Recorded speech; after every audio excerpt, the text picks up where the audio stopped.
So, what does it really take to be a top-tier tech professional these days? I mean, is it about going super deep in one specialty, or is it about mastering a whole bunch of different things?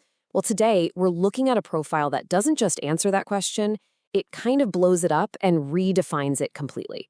Let's break down what that actually looks like. We're talking about a technologist named Cruz Macias. And his professional summary is so jam-packed with skill and real-world experience, it got described just like that.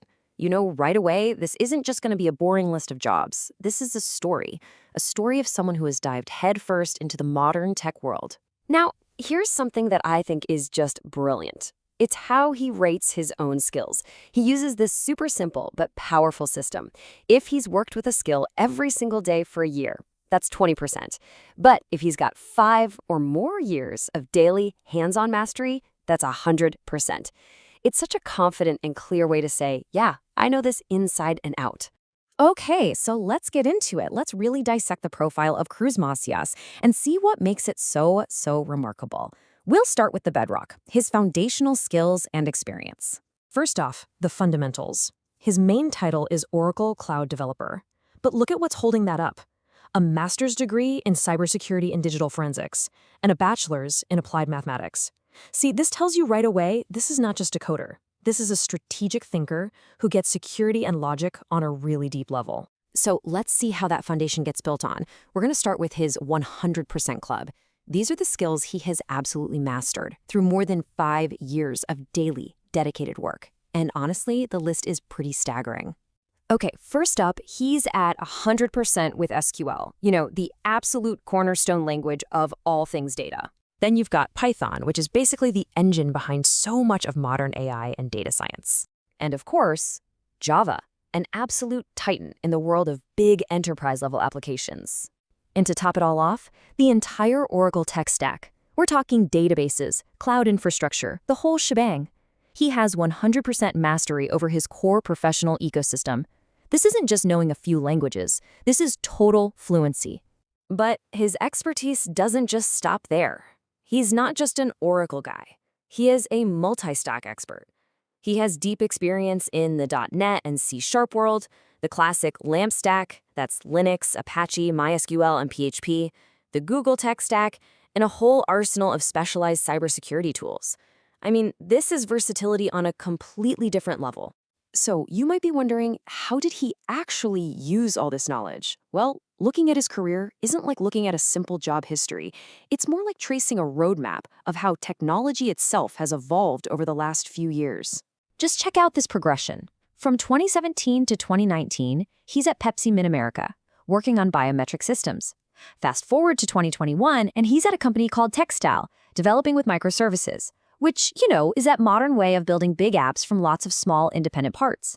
And now, he's at UC Health, deep in Oracle Cloud and infrastructure as a service, basically the fundamental building blocks of the cloud.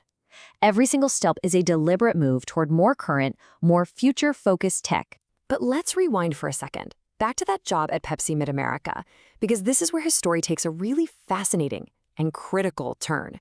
This is the moment his technical role smashed right into the complexities of the law. Just imagine this for a second. Your job is timekeeping system administrator. You're managing the biometric hand scanners that people use to clock in and out. Sounds pretty straightforward, right?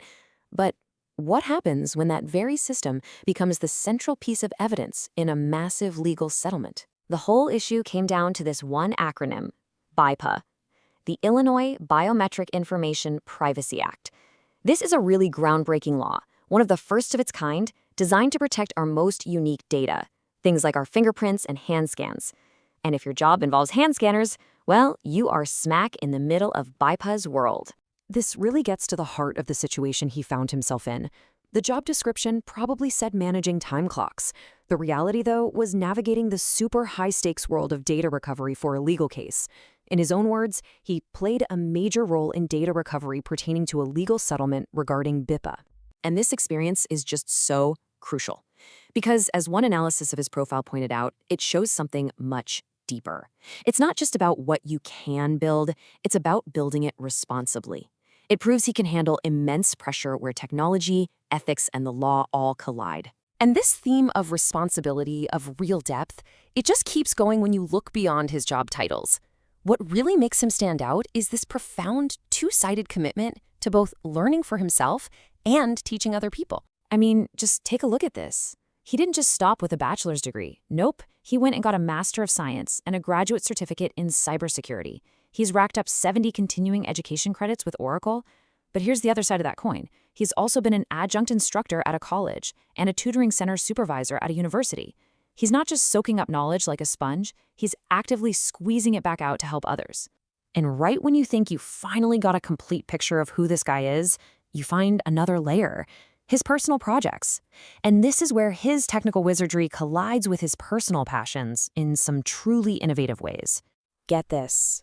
How amazing is this? He's built an AI-powered application that is designed specifically to generate original gospel music. This is exactly the kind of creative, out-of-the-box thinking that separates a great coder from a true innovator. And it doesn't stop there. He also developed something he calls Bible KJV MCP. It's basically a whole new protocol, a new language, for AIs to be able to access and understand the text of the King James Bible. He is literally building a bridge between ancient scripture and future technology. And you know what the best part is? He doesn't keep these incredible innovations to himself. All of these projects, they're right there on GitHub for anyone to see and use. He's an active contributor to the open source community, which just reinforces that spirit of sharing knowledge and empowering others that we saw in his teaching roles. So, what does define the expert of tomorrow? If this profile has shown us anything, it's that it's not just one thing. It's the master coder, the dedicated teacher, and the thoughtful ethicist, all rolled into one person. Someone who is fully, deeply aware of both the power and the immense responsibility that comes with building our future.